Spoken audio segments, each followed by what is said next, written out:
At narito ang malalaki at makabuluhang balita ngayong araw. Hataw Balita ngayon. Nakakabalik na sa Pilipinas si Pangulong Ferdinand Marcos Jr. matapos nitong dumalo sa ASEAN-Australia Summit. Lumapag ang sinasakyang eroplano ni PBBM sa Villamor Air Base sa Pasay City bandang alas 11:33 kagabi. Ipinahayag ng Pangulo sa kanyang recorded arrival speech ang mga natalakay na international at regional issues sa summit. Ipinagmamalaki ng punong ehekutibo na nakakuha ang Pilipinas ng $1.53 billion na pamumuhunan mula sa iba't ibang mga sektor sa sidelines ng summit. Hataw Balita ngayon. Nagpahayag ng labis na pagkabahala si Pangulong Ferdinand Bongbong Marcos Jr.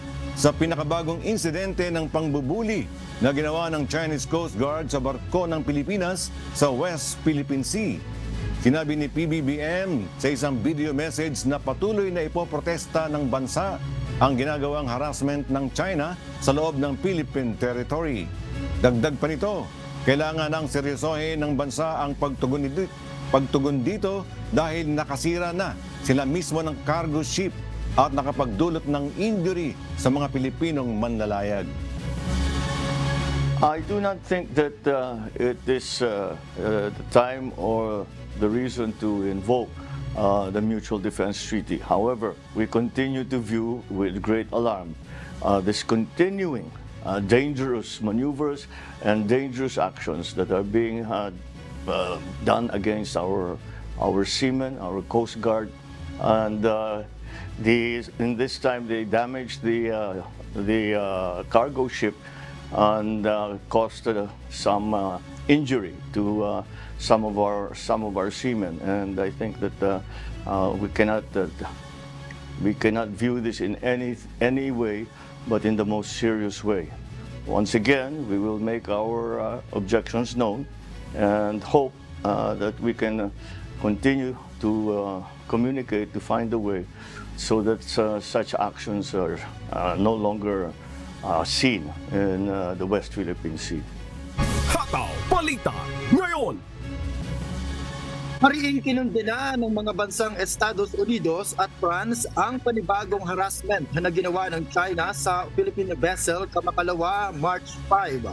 Sa isang pahayag, itiniit ng Estados Unidos na mapanganib ang ginawang pagpihit ng mga barko ng China at ang pambubomba nito ng water cannon sa mga sasakyang pandagat ng Pilipinas na maghahatid sana ng rasyon sa mga nagbabantay na Pinoy sa BRP Sierra Madre na sakop ng teritoryo ng Pilipinas.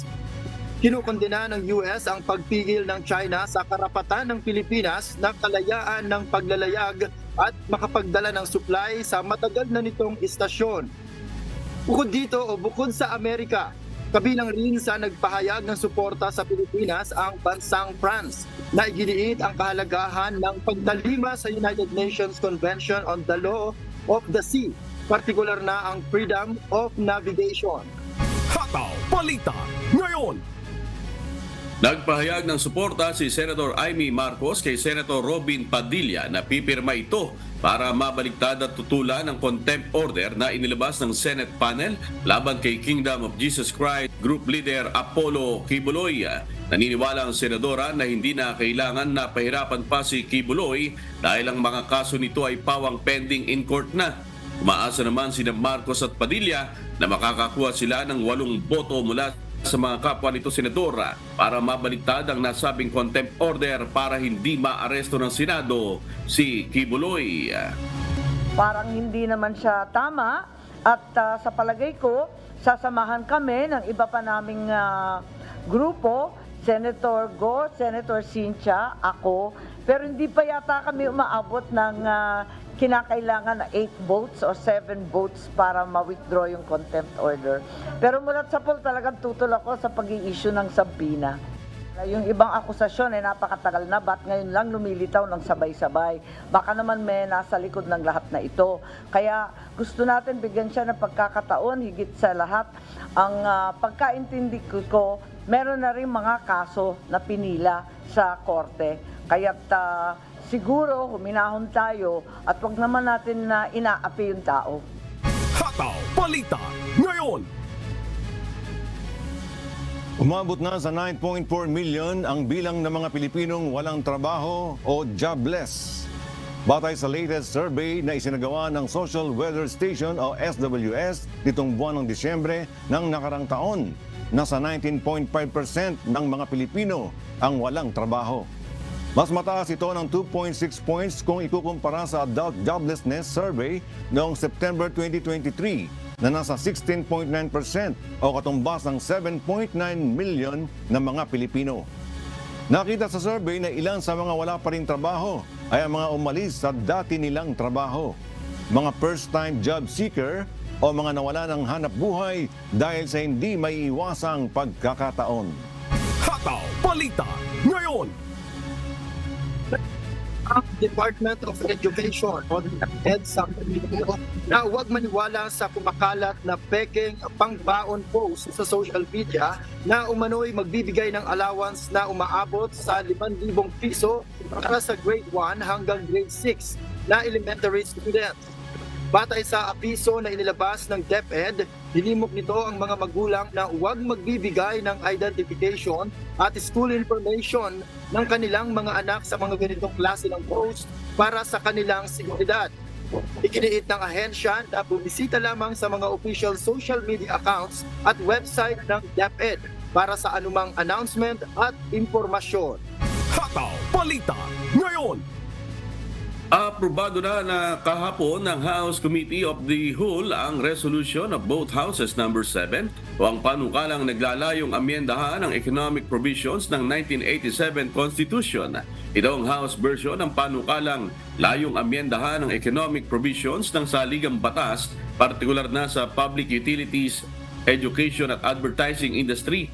Naipamagi na sa mga kongresista ang committee report kaugnay ng ginawang deliberasyon ng House Committee of the Whole sa RBH 7. Bago naman ang March sa congressional break, planong maaprubahan ng House of Representatives ang panukala. Hataw Balita ngayon. Binuksan na kahapon ng Department of Health o DOH ang kauna-unahang bagong urgent care and ambulatory service o Bukas Center sa Pilipinas. Matatagpuan ito sa Jose B. Lingad Memorial General Hospital sa Santo Tomas, Pampanga. Layo ng pagtatayo ng naturang pasilidad na mabigyan ng agarang tugon ng anumang ambulatory medical at surgical care needs ng mga Pilipino sa Central Zone, lalong-lalo na sa mga mahihirap nating mga kababayan sa Pampanga at mga kalapit na lugar. Ayon kay Health Secretary Ted Herbosa, tinitingnan ngayon ng pamahalaan na makapagpatayo ng 28 primary care centers upang maserbisyohan ang 28 milyong Pilipino sa taong 2028. Hataw Balita ngayon. Kapwa nagwagi sina United States President Joe Biden at ang leading Republican opponent nito na si dating President Donald Trump sa ginanap na Super Tuesday primary election mula sa 16 na estado at isang U.S. territory. 16 na estado at isang U.S. territory ang nagdaos ng caucus o primary election para sa pagpili ng magiging kandidato ng dalawang partido sa pagkapangulo. Inaasahang opisyal na magiging standard bearer ng Democratic Party at Republican Party para sa November 5 general election, sina Biden at Trump. Hataw Balita ngayon. Ayan. Good morning, Bert at Noel. Mukhang Yes. matagal pa rin yung yung snow sa inyo, Noel, yung malamig na temperatura dyan.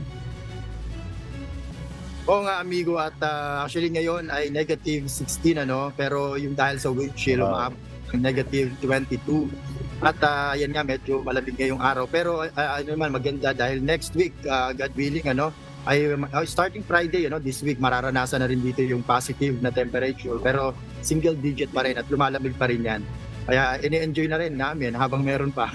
Wala na rin. Papasok na rin kasi kami sa spring season din dito. Malapit na dito. Ayun, Gilbert, parang pareho kami na maayos ang maganda ang panahon ngayon. Tama ka dyan, amigo Sherwin. Medyo malamig pa rin dito pero papunta na tayo din sa summer kasi nung nakaraan ay nag-uulan na.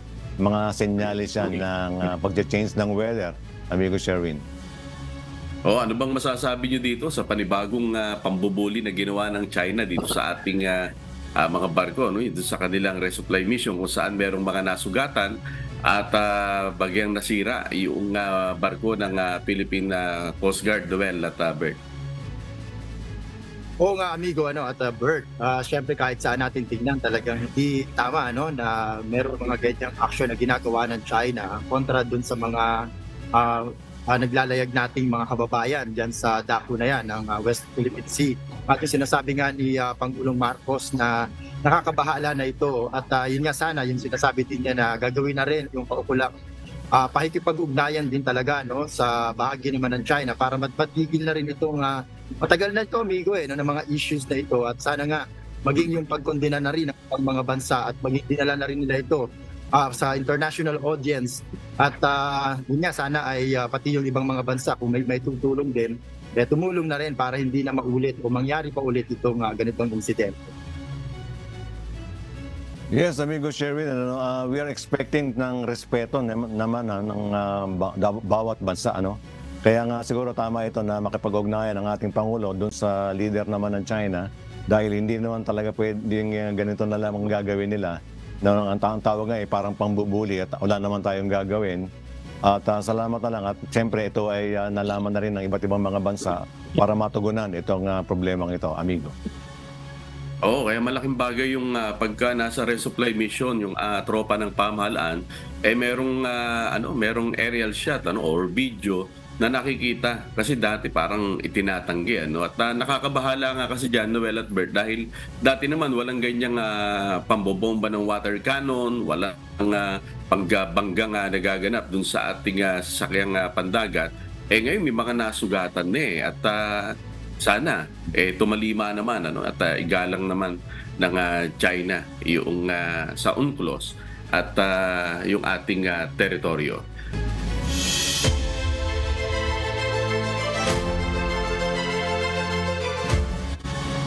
Nangako si Australian Prime Minister Anthony Albanese na patuloy na tutulong sa Association of Southeast Asian Nations o ASEAN para sa pagpapanatili ng paggalang sa soberanya at teritoryo ng bansa. Binanggit sa naging talumpati ng Prime Minister sa pagsisimula ng Leaders Meeting sa ASEAN-Australia Summit na kailangan pang palalimin ang relasyon ng Australia at ASEAN pagdating sa maritime cooperation at iba pang usapin tulad ng climate change. Hiniwak naman ni Pangulong Ferdinand Marcos Jr. ang Australia sa patuloy nitong suporta sa mga usapin na ito lalo na sa pagpapanatili ng kapayapaan sa rehiyon. Pakinggan po natin ang pahayag ni Australian Prime Minister Anthony Albanese. In all this, Australia commits to working with you to make sure the principles of sovereignty, territorial integrity, equality and independence are upheld. This is the breadth of our agenda, the shared prosperity we can achieve through closer trade and investment, the shared opportunity we have to act on climate and embrace clean energy, the shared responsibility we have to deepen our maritime cooperation, and our shared faith in our emerging leaders.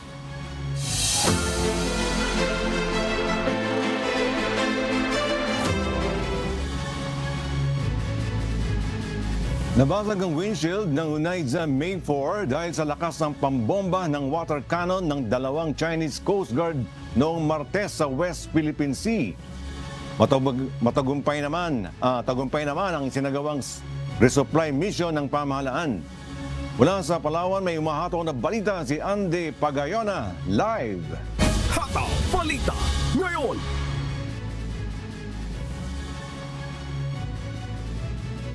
Hello Andy, kailan kayo dumating mula sa West Philippine Sea? At nasaan na ang Unaiza May 4 ngayon? Bert, magandang umaga. Kahapon kami dumating dito sa Puerto Princesa City. Sakay kami ng BRP Cabra ng Philippine Coast Guard. Kami yung sumasabay sa Unaiza May 1 na naghatid ng mga supply sa mga sundalo na nasa Sierra Madre. Samantala, si Unay sa Maypur naman ay pansamantalang dinala sa Ulugan Bay sa Puerto Princesa dahil nagtamo ito ng basag sa salamin dahil sa lakas ng pagtama ng tubig mula sa pagbomba ng water cannon ng dalawang Chinese Coast Guard. Hindi na itinuloy ng Unay sa Maypur ang paglapit sa Sierra Madre upang ihatid doon ng supply sa mga sundalo nagbabantay dahil sa ginawang pambobomba ng tubig mula sa dalawang Chinese Coast Guard. Maging ang isang barko ng Philippine Coast Guard na si BRP Sindangan ay sinagi ng barko ng CCG. Nagpasya na lamang bumalik ng Puerto Princesa ang mga barko dahil sa lubhang panganib na dala ng mga Chinese vessel. Makailang ulit kasi ang ginawang dangerous maneuver ng mga barko ng China maging ang kanilang mga Chinese Maritime Militia. Dahil sa pangyayari, nababahala ngayon si Pangulong Ferdinand Marcos Jr. sa patuloy na ginagawang dangerous maneuver ng mga Chinese vessel sa mga barko ng Pilipinas. Isa pa rito ang patuloy na paggamit ng mga water cannon ng mga barko ng Chinese Coast Guard. Sa kabila naman ito, tagumpay pa rin na nakapasok ang isang vessel na naghatid ng supply, kaya naman masasabing tagumpay pa rin ang Pilipinas sa nasabing misyon. Bert, sa ngayon ay hinihintay pa rin natin kung kailan muling magkakaroon ng resupply sa West Philippine Sea. Bert? Okay, ingat kayo dyan at keep us updated. Salamat Andy Pagayona mula dyan sa Palawan. Hataw Balita ngayon. Patuloy ang isinasagawang investigasyon ng Police Regional Office 4A sa 3 pulis sa Calabarzon Region matapos na masangkot umano ang mga ito sa nangyaring robbery incident sa Kawit, Cavite noong nakaraang buwan. Mariin namang itinanggi ng mga sangkot na pulis na kasali sila sa insidente ng pagnanakaw. Si Benedict Samson na humahataw. Hataw Balita ngayon. Mariing kinukundina ng Police Regional Office 4A ang pagkakasangkot ng 3 pulis sa rehiyon sa nangyaring robbery incident sa 2 residential houses sa isang executive subdivision sa Barangay Magdalopotol, Kawit, Cavite, bandang alas 5 ng hapon noong February 13, 2024. We condemn such actions in the strongest terms and assure the public that these officers, if found guilty, will meet the full arm of the law. Ayon sa investigasyon ng Philippine National Police, pwersahang pinasok ng mga sospek na nakasuot na jacket na long sleeve, cap at face mask ang 2 bahay kung saan tinutukan ng baril at iginapos ang mga biktima. Well, ito ay magkakaibigan, no? Allegedly, meron silang isang parang they belong to one organization. Kaya ito yung parang dahilan kung bakit nagsama-sama itong 3 ito. Matapos ang isinagawang follow-up operations ng Kawit, Cavite Police, natunton ng mga otoridad ang van na ginamit ng mga sospek kung saan napag-alaman na inarkila umano ito ng isang pulis na kilalalang si Police Senior Master Sergeant John Mellona na naka-assign sa Cavite Provincial Intelligence and Detective Management Unit. Dito na rin natukoy ang 2 pang pulis na kasama nito na sila Police Senior Master Sergeant Reynaldo Kilit Jr. na naka-assign sa Cavite Provincial Intelligence Unit at Police Corporal Leonard Pareha na naka-assign naman sa Laguna Provincial Drug Enforcement Unit, kasama ang 2 identified na sibilyan at 4 na hindi patukoy ang pagkakakilanlan. Wala naman silang dalang search warrant. Sa purpose lang talaga nila is purely to rob the residential houses. On duty sila pero yung si Sergeant Mellona sir nag-half day. Actually sir hindi nagpaalam. Yung pagkawala niya sa duty sir na involved. Sa ngayon ay nirelieve na sa pwesto ang 3 pulis at nasa kustodiya na ng Personnel Holding and Accounting Unit habang patuloy na isinasagawa ang investigasyon. Ngunit patuloy pa rin nila ang pagtanggi ng mga ito na kasama sila sa nangyaring robbery incident. Wala na pong command responsibility yung immediate supervisors ng mga pulis na ito dahil ginawa po nila yung nararapat na gawin ng isang commander pag merong pulis na involved under sa kanila. Nakita niyo naman inimbestigahan ni Hepe, no, and nakipagtulungan yung commanders nito, yung mga commanders nitong 3 pulis na ito. Lahat ng information binigay nila dun sa investigating team na galing dito sa Kawit Municipal Police Station. Nitong Martes, March 5, naisampa na ang kasong robbery in ban sa mga sospek at sakaling mapatunayan ay posible ring maalis sa serbisyo ang mga ito. Mariin namang itinatanggi ng mga sospek na sangkot sila sa mga insidente ng nakawan. Benedict Samson, humahataw sa balita ngayon. Hataw Balita ngayon. Umabot sa mahigit 28 milyong piso ang halaga ng iligal na droga na nasamsam ng Police Regional Office o Pro-5 sa loob ng buwan ng Pebrero sa Bicol Region. Si Jerry Galicia, humahataw. Hataw Balita ngayon. Sa tala ng Police Regional Office o PRO5, nasa mahigit 17,000 gramo na pinatuyong marijuana at mahigit 3,000 gramo ng hinihinalang shabu ang nasamsam ng mga kawani ng Police Regional Office o PRO5 sa Kabikulan. Sa 29 na araw ng anti-drug operations ng mga otoridad, naaresto ang 133 individual na involved sa drug activities. Tinadyang umabot sa mahigit 28 milyong piso ang halaga ng nasabat na illegal na droga sa rehiyon. Ang mga lugar sa Bicol na pinanggalingan ng mga nasabat na illegal substance ay mula sa Camarines Norte na umabot sa mahigit 15 milyong piso ang halaga. Ayon sa pamunuan ng PRO5 sa panguna ni Regional Director Police Brigadier General Andre Perez Dizona, bahagi ito ng pinaigting at pinalakas na paglaban sa illegal na droga ng pulisya sa Kabikulan. Jerry Galicia, humahataw sa balita ngayon. Hataw Balita ngayon. Nakahanda ang Police Regional Office 11 na arestuhin ang religious group leader na si Apollo Kibuloy sakaling lumabas na ang arrest order ng Senado laban dito.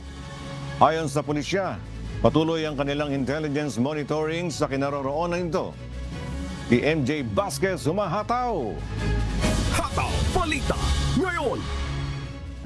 Kinumpirma ng Police Regional Office 11 na wala pa silang natatanggap na kopya ng warrant of arrest mula sa Senado para arestuhin ng religious group leader na si Apollo Kibuloy dahil sa kasong sexual abuse. Ayon sa Pro 11, kapag mayroon na silang arrest warrant ay agad nila itong ipatutupad. Impose yun natin na kay ang kapulisan as a law enforcers wala ta nagapili o kinsa nga tao unsa man na iyang status sa society o unsa iyang personalidad. As soon as ma-receive na mo ang directive, meron dahil agad tayong deployment. I-enforce na naman na, pangitaon dahil na mo kung asa to i-arrest. Pero sa ngayon, patuloy pa ang kanilang intelligence monitoring sa kinaroroonan ni Kibuloy. Manakagawas, pero wala man po'y confirmation nga naroon po siya sa Davao City. But if nasa Davao City, paganahon natong intelligence nato community, and then kato kung mag-posting po ta sa GMC or sa Yambalay kung pasinday mo uli or mo adto anak ng mga lugar. Mahigpit ding binabantayan ng Aviation Security Unit ang mga lumabas na aircraft sa Davao Airport sakaling umalis si Kibuloy gamit ang kanyang private jet. Before an aircraft will take off, nangingi po yan ng clearance. And dun sa clearance na yun, may tatlo pong signatories dun. Isa na rin po dun ang PNP, which is the final signatories kung bibigyan po ng clearance. But if ever meron pong mga notice or information or kung ano mang pong documents na to hold yung kanilang light, that would be the standing authority of the CAAP itself. Samantala, bantay sarado naman ng mga security guard ang Kingdom at ang malawak na pag-aari nitong tinatawag nilang Glory Mountain sa Davao City. MJ Vasquez, humahataw sa balita ngayon.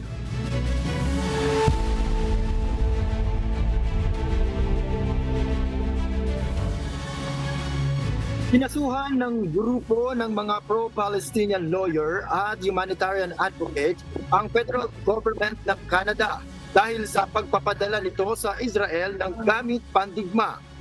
Ayon sa complainant, malinaw na paglabag ito ng Canada sa international at humanitarian law. Mula sa Calgary, Canada, may humahataw na balita si Imelda Andrada. Hataw Balita ngayon. Nagaano ang nilalabag ng lawsuit at nainihain ng pro-Palestinian lawyers at humanitarian advocates?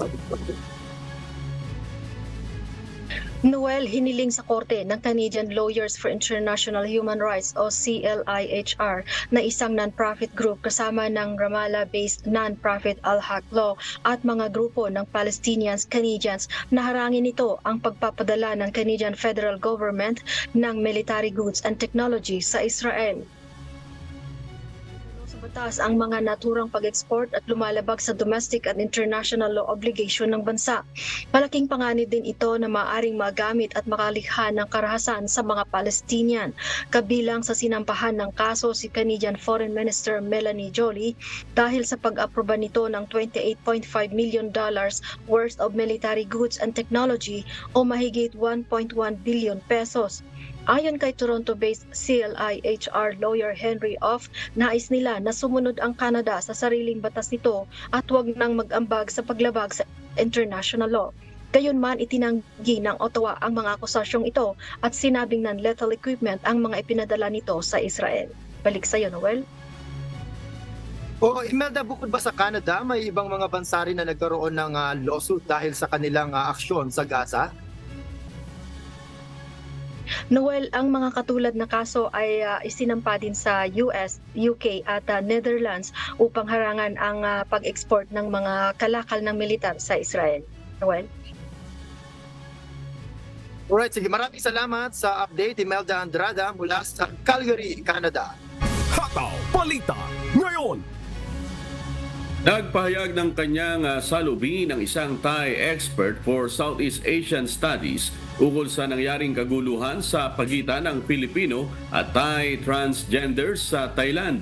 Binigyang din ito ang halagaan ng pagmamahalan at kapayapaan, lalo na't nasa iisang rehiyong nabibilang ang dalawang lahi. Ito ang humahataw na balita ni RK Liorca. Hataw Balita ngayon! Ipinahayag ng isang Thai expert ang halaga ng kapayapaan at pagmamahalan sa pagitan ng mga mamamayan ng Pilipinas at Thailand. Inilabas nito ang kanyang saloobin matapos ang nangyaring gulo sa pagitan ng Filipino at Thai transgenders sa Red Light District ng Bangkok, Thailand noong Martes, March 5. Batay sa report ng otoridad, isang grupo ng 20 Filipino transgender ang umano'y napiligiran ng daan-daang Thai transgender sa harap ng hotel kung saan sila naka-check-in sa Sukhumvit 11 sa Bangkok. Agad namang rumisponde ang pulisya upang mapigilan ang gulo, ngunit nangailangan ito ng backup sa seguridad upang mailabas ang mga Pinoy transgender na inaatake ng daang-daang Thais palabas ng nasabing hotel. Ayon kay Thai expert for Southeast Asian Studies na si Pawin Chachawalpongpun ng Kyoto University, binigyang diin nito na hindi magiging maganda sa parehong panig kung iuugnay ang nasyonalismo sa nangyaring gulo. Para sa profesor, mas mahalaga ang pagkakaroon ng kapayapaan at pagmamahalan ng parehong lahi na kapwa nabubuhay sa iisang ASEAN region. Sa kasalukuyan, wala pa ring inilalabas na final report kung bakit at sino ang dapat managot sa insidente, ngunit hinihinalang may mas malalim na pinagmulan ito kaya nauwi sa matinding gulo. Samantala, ilan sa Filipino expats ang nag-post sa social media tungkol sa insidente. Para sa Pinoy teacher sa Thailand na si Marcian Ruiz, mahalaga sa mga Filipino na mag-adhere sa ethical standards ng ibang bansa at palaging rumespeto sa locals. I worked in Thailand since 2008. Diyos mio. Ang dami namin dito mga Filipino ladyboys. Every time na may makita kami mga Thai ladyboys, wala kaming ginawa kundi respeto, nagwaway kami, kahit ano pa yung nagawa nila, kahit nagme-make face pa yan sila, wala kaming ginawa o ibibigay na sa kanila kundi respect. Bisag sila pa ang sayop, wag jud tayo buhaton, wag jud mi buhaton kundi mo respeto, or kami lumalayo na lang kami. Sa ngayon, wala pang inilalabas na pahayag ang Embahada ng Pilipinas sa Thailand patungkol sa nasabing insidente. RK Liorca, humahataw sa balita ngayon. Hataw Balita ngayon. Isang bagong pulisiya ang ipatutupad ng administrasyon ni United States President Joe Biden upang mabawasan ang credit card fees ng US residents. Ito ang umahataw na balita ni Cres Pugaban. Hataw Balita ngayon. Ipinasana ng Consumer Financial Protection Bureau sa ilalim ng administrasyon ni United States President Joe Biden noong Martes, March 5 ang pagbawas sa credit card late fees para sa mga residente ng bansa. Mula $32, magiging $8 late fee na lamang ang maaaring singilin ng credit card companies. Katumbas ito ng $220 o halos 9,000 pesos annual savings para sa higit na 45 million Americans na tipikal na nagbabayad ng late fees. Sa ilalim ng polisiya na ito, mariresolba na rin ang loophole sa Card Act ng bansa kung saan pwedeng singilin ng credit card companies ang mga residente ng hanggang $41 late fee. Magiging epektibo naman ang bagong polisiya sa kalagitnaan ng buwan ng Mayo na inaasahang makakatulong sa mahigit 1 million open accounts. Chris Fugaban, humahataw sa balita ngayon.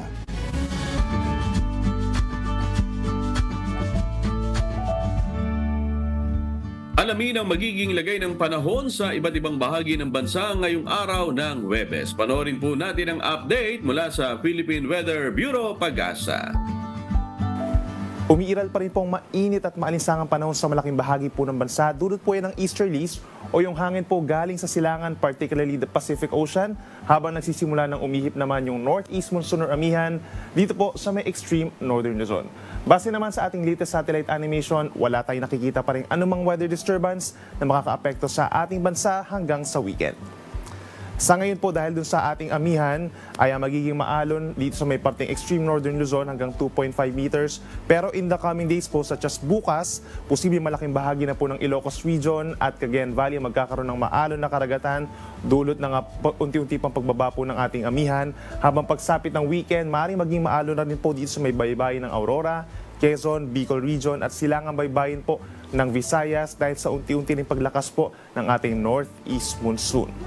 Ang ating sunrise ay 6:09 in the morning at ang sunset 6:05 ng gabi. At napanood po natin ang update mula kay Pag-asa Weather Specialist Denison Estareja. Tandaan, sa bawat araw na ating nasisilayan, tayo magpasalamat sa Diyos na may lalang.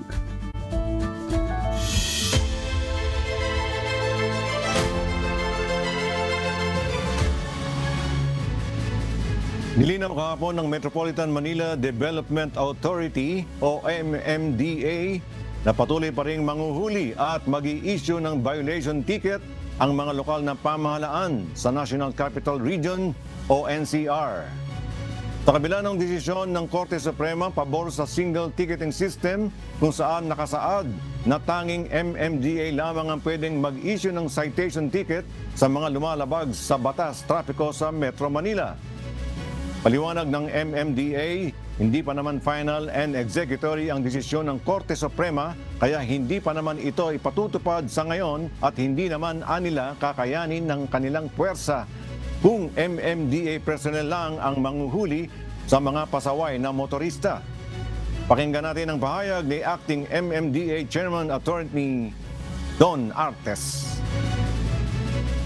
Sa ating po mga kababayan na motorista, kung kayo po ay huhulihin ng mga local traffic enforcers, wag po tayo makipagtalo at i-argue na sabi ng Korte Suprema ay bawal na kayo manghuli at mag-issue ng ticket dahil hindi pa nga po ito final and executory. So, sa ngayon, pwede pa po manghuli ang mga local traffic enforcers.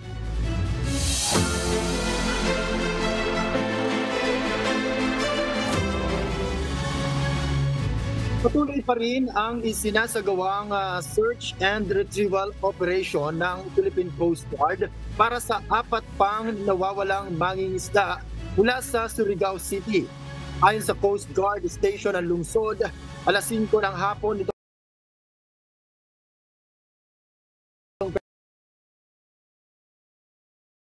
MDCA Divine sa kanyang 6 na mangingisda ang karagatan ng San Ricardo sa Southern Leyte. Dito na umano nakaranas ng malalakas na alon ang mga pangingisda dahilan upang pasukin ng tubig ang kanilang bangka.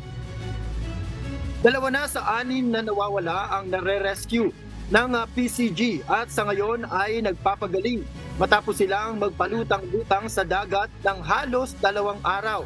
Natagpuan na sila sa karagatan na Bohol. At pakinggan natin ang pahayag ni CG ENS Roy Christopher Aurelianeda.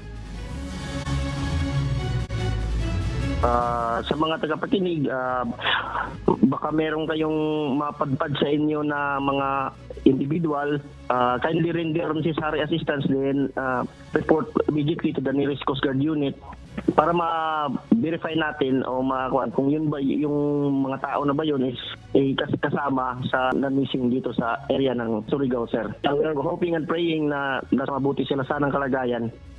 Hataw Balita ngayon. Sumailalim sa Basic Open Water Lifeguard Training ang nasa 50 rescuers sa probinsya ng Zambales. Layo ng nasabing training na magbigay ng kaalaman at mapalakas ang water rescue sa lalawigan. Si Nestor Torres humahataw. Hataw Balita ngayon. Surf Rescue and Open Water Rescue. Ito ang training na pinagdaanan ng nasa 50 rescuers sa probinsya ng Zambales. Ayon kay Kate Escala, isa sa mga participant, ngayon lang nangyari na nag-train sila gamit ang surfing. Malaking bagay anya ang kaalaman na kanilang natutunan dahil sa mga insidente ng pagkalunod ay mabilis silang makareresponde gamit ang surfing. Malaking bagay din po ito na magkaroon ng advanced training ang hanay ng mga rescuer ng bawat municipality. Wala po itong premyo pero meron po itong certificate. Tumagal ng 3 araw ang training na planong isagawa rin ng local government unit maging sa mga barangay para marami ang matuto pagdating sa water rescue. Kabilang din sa mga itinuro ang role of a professional open water lifeguard, aquatic environment and ocean hazards, proper water swimming techniques, droning resuscitation, trauma and medical emergencies. Nestor Torres, humahataw sa Balita Ngayon.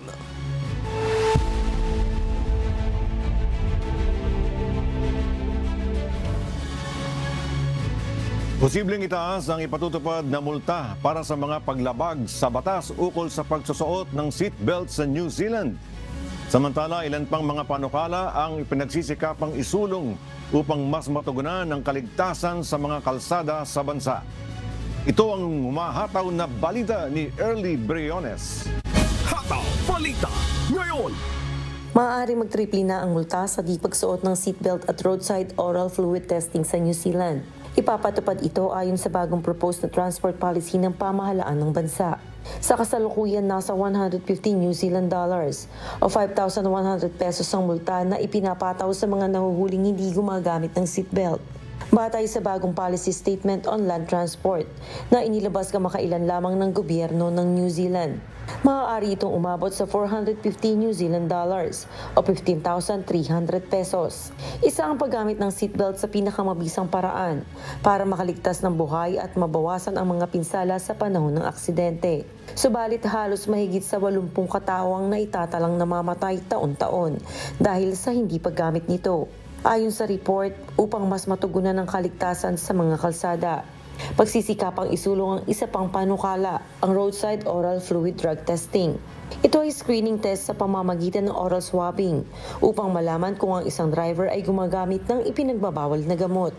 Isang simple at mabilis na paraan kumpara sa pagkuha ng blood samples kung saan mas matagal ang proseso nito.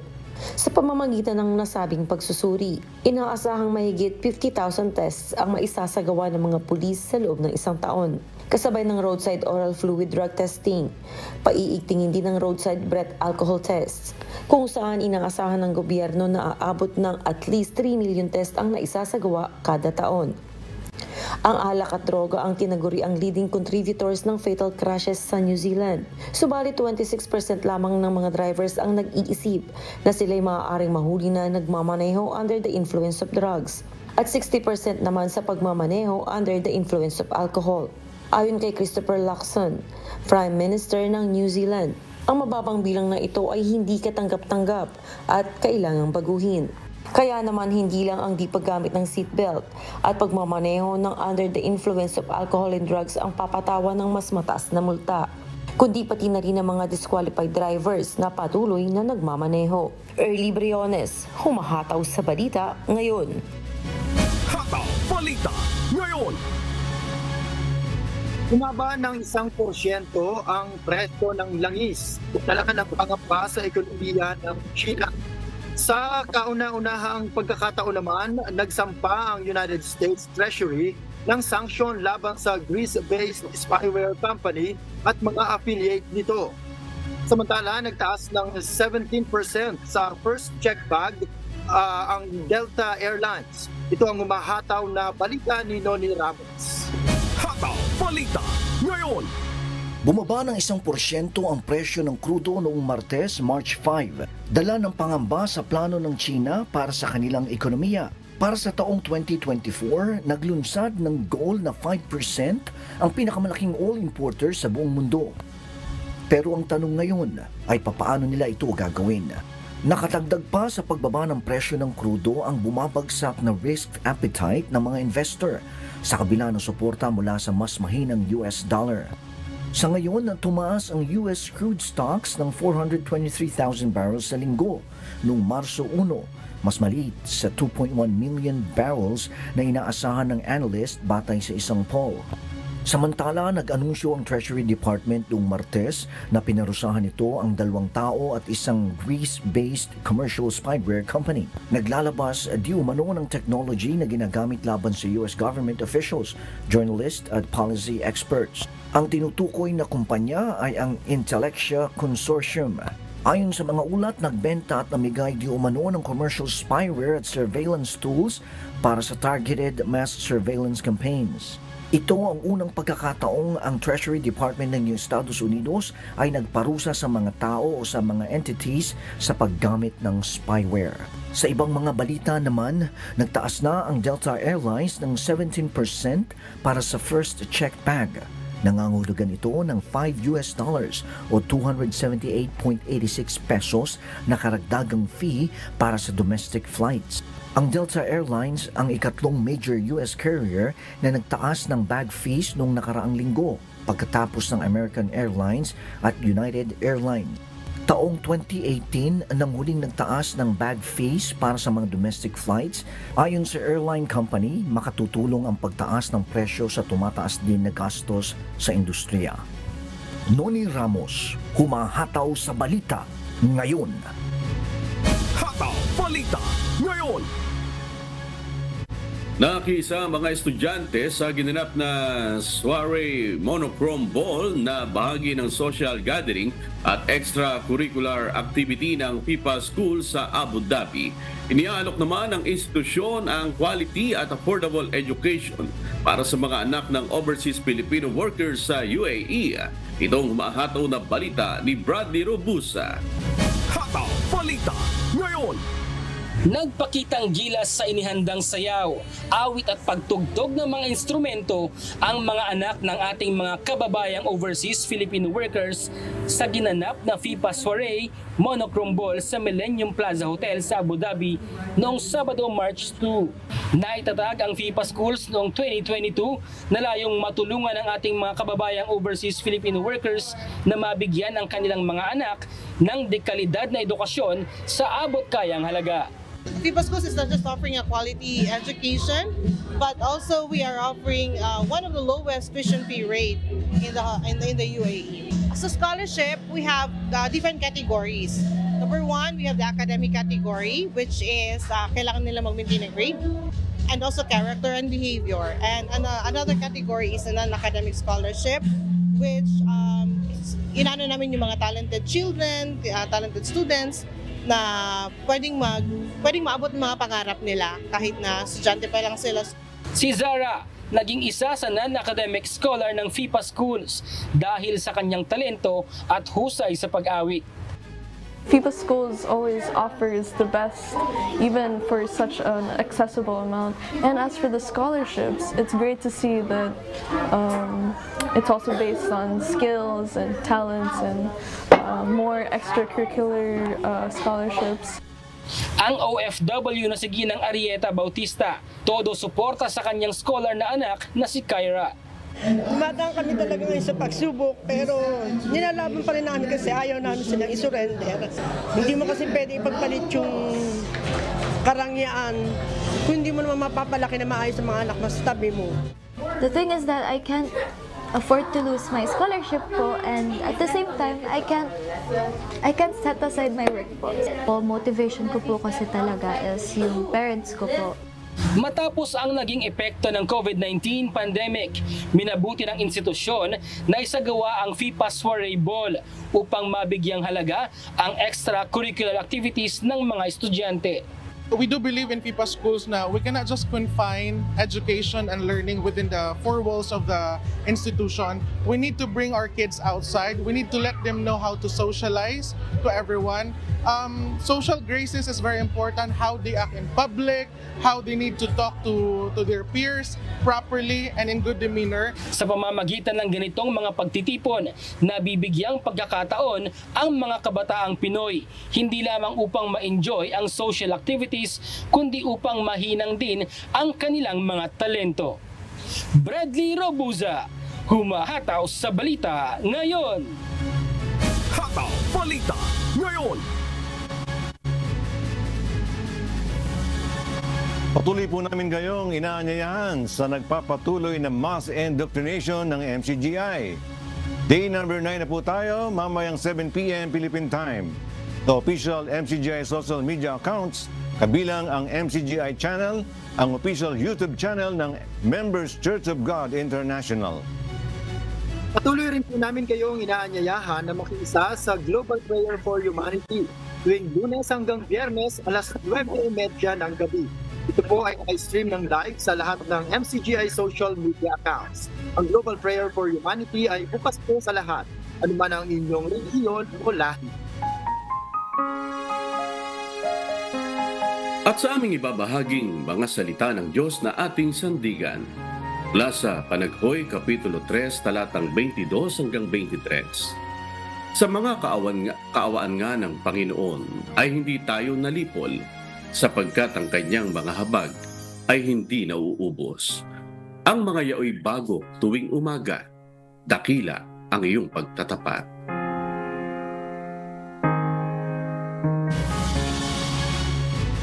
At yan po ang mga umahataw na balita ngayong umaga ng Huwebes, ikapito sa buwan ng Marso 2024. Sa ngalan po ng lahat ng bumubuo ng UNTV News and Rescue, UNTV Radyo La Verdad 1350 at ang ating mga correspondent mula Luzon, Visayas at Mindanao. Mula po rito sa Pilipinas, ako po ang inyong amigo Sherwin Kulubong. At yan po ang mga umahataw na balita sa iba't ibang panig ng mundo ngayong Thursday morning, March 7, 2024. Mula rito sa Dubai, United Arab Emirates, ako si Bert Cerudo. Ako naman po si Noel Poliarco mula rito sa Edmonton, Canada. At dito sa UNTV at UNTV Radyo La Verdad 1350. Diyos ang aming sandigan. Serbisyo publiko ang aming pinahahalagahan. Susunod na ang Good Morning Kuya. Salamat po sa Diyos at magandang umaga.